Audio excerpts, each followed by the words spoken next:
On February 12, 2000, Vince Carter didn't just win a dunk contest. He took an event that had lost its excitement and turned it into one of the most unforgettable nights in basketball history. The dunk contest had not been held since 1997. The 1998 event was dropped, and the entire 1999 All-Star Weekend was canceled because of the NBA lockout. By 2000, the contest needed someone to bring it back to life. The field looked strong. Tracy McGrady had rare athleticism. Steve Francis could explode off the floor.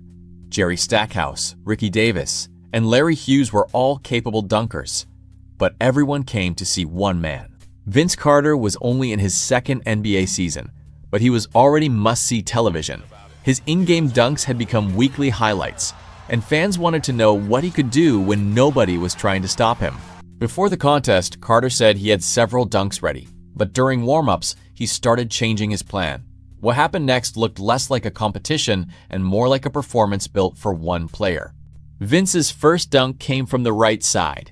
He jumped, spun, brought the ball down, and threw it through with a reverse 360 windmill.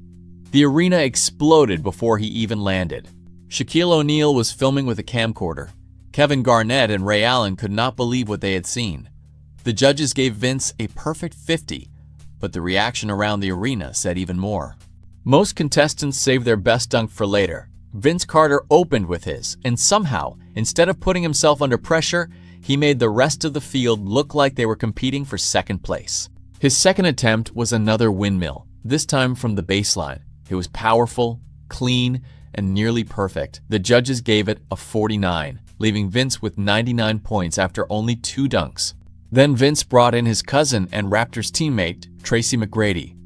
McGrady bounced the ball high. Vince caught it in the air, brought it between his legs, and slammed it home with one hand. That dunk earned another perfect 50. Carter turned toward the cameras, waved his arms, and said, "It's over." He was right. The contest still had more dunks to go, but everyone already knew who had won. The finals began, and Vince still had another surprise. He approached the rim, jumped, and pushed his entire forearm through the basket. For a moment, the crowd was quiet, because many people did not understand what he had done. Then the replay showed it clearly. Vince had hung from the rim by his elbow. The dunk became known as the honey dip, and the judges gave him his third perfect 50 of the night. Carter later said he was worried he might fall during the elbow dunk. The next morning, his arm was badly bruised. But in the moment, the risk only added to a performance that already felt impossible. His final dunk came from near the free throw line. Vince took off, reached the basket, and finished with 2 hands. It was not his highest scoring dunk, but by then, the result was no longer in doubt. Steve Francis finished second, and Tracy McGrady finished third. Both had strong performances. In almost any other year, either one might have had a chance to win.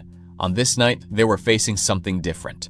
Vince Carter finished with 3 perfect scores and produced several dunks that are still replayed more than 2 decades later. The power, creativity, and reactions made the performance feel bigger than the trophy. That night did more than make Vince Carter a champion. It made Vinsanity real. It gave the dunk contest new life and created a standard every future contestant would be compared against. Vince Carter did not invent the slam dunk. He did not invent the dunk contest.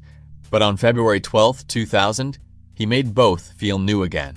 By the time he looked into the camera and said, "It's over," the contest was already decided.